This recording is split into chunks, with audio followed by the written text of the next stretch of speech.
For decades, we gazed at the night sky and wondered what it would be like to leave our home behind, to step into the cold silence beyond the blue.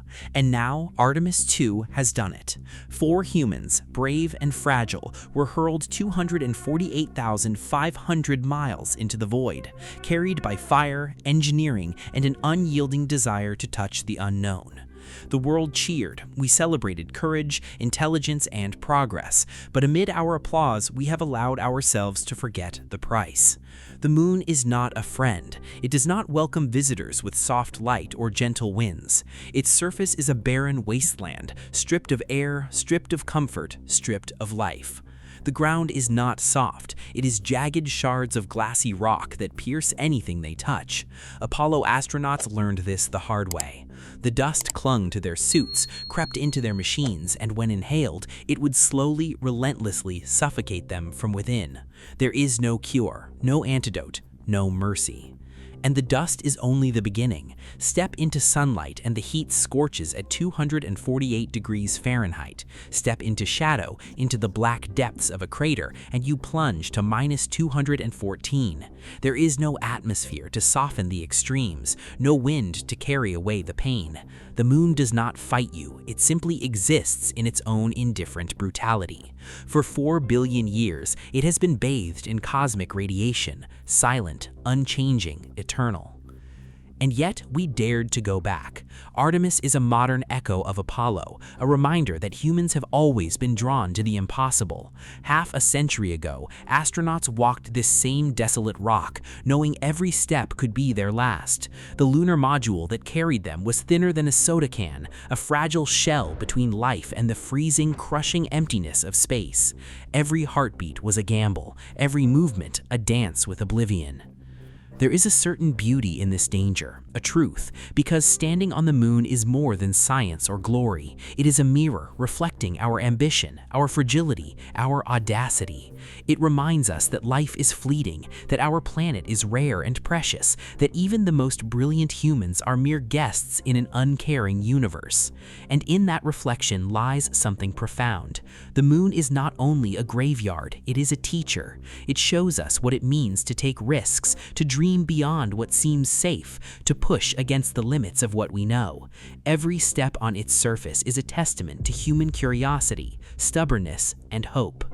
But it is also a warning, a reminder that the cosmos does not bend to our will, that there is no comfort, no romance in the void, only silence, indifference, and the knowledge that our survival is never guaranteed.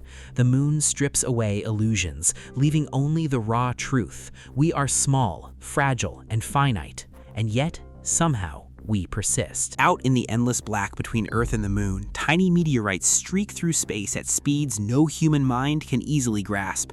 70,000 kilometers per hour, nearly 43,500 miles per hour. A single speck smaller than a fingernail could punch through a spacecraft's hull. And if it did, there would be no warning, no second chances, no heroics. Air would vanish from their lungs. Water in their bodies would boil not from heat, but from the vacuum itself. Every cell, every drop of blood exposed to the cold, merciless void. Survival wouldn't just be unlikely, it would be impossible. But the deadliest threat of space is not the body's destruction, it is the mind's annihilation, the obliteration of certainty, the crushing weight of absolute isolation. Imagine Michael Collins orbiting the moon while Armstrong and Aldrin walked its surface. Each orbit carried him behind the far side of that barren, lifeless rock. 48 minutes of complete silence. Earth vanished, voices vanished, human warmth vanished. Only him, a fragile tin can, and the black infinity stretching endlessly in all directions. Collins stared into a void so immense it could swallow the human mind. In those moments, he was the loneliest person in history. If his engines failed, no one would hear his final words. No fiery explosion, no dramatic rescue, just endless drift, orbiting a dead world until air ran out, alone. Half a century later, humanity dared to go further. Artemis I, an empty ship, sailed first, testing the void. Machines could survive the journey, we learned, but machines do not breathe. Machines do not hope. Machines do not fear silence closing in like a coffin. Then came Artemis II, flesh, blood, hearts, and minds carried into the same abyss. They traveled 248,500 miles, 400,000 kilometers from home. Technology today is brilliant. Orion is stronger, smarter, safer. But human flesh remains fragile, temporary, exposed. To reach the moon, the crew plunged through the Van Allen belts, rings of radiation trapped by Earth's magnetic field. They left behind the planet's protective bubble, completely defenseless against the sun's lethal energy. They rounded the far side, losing all communication, swallowed by darkness, confronting the same crushing isolation Collins faced decades ago. Through the windows of their capsule, they saw ghosts of the past, the frozen footprints of Apollo astronauts etched into lunar dust, untouched by time. Evidence that humans could survive the void, barely. And yet, the story does not end there. Artemis IV will push humanity deeper, to the lunar South Pole, a place of eternal shadow, where sunlight has not touched the surface in billions of years. Craters so dark, so cold, that imagining them feels impossible. The void there is absolute, unyielding, eternal, and humanity intends to step into it. We build rockets, we wear suits of pressurized armor, we plant flags on dead worlds, and we call it conquest. But space is not conquered. It can only be endured, fleetingly.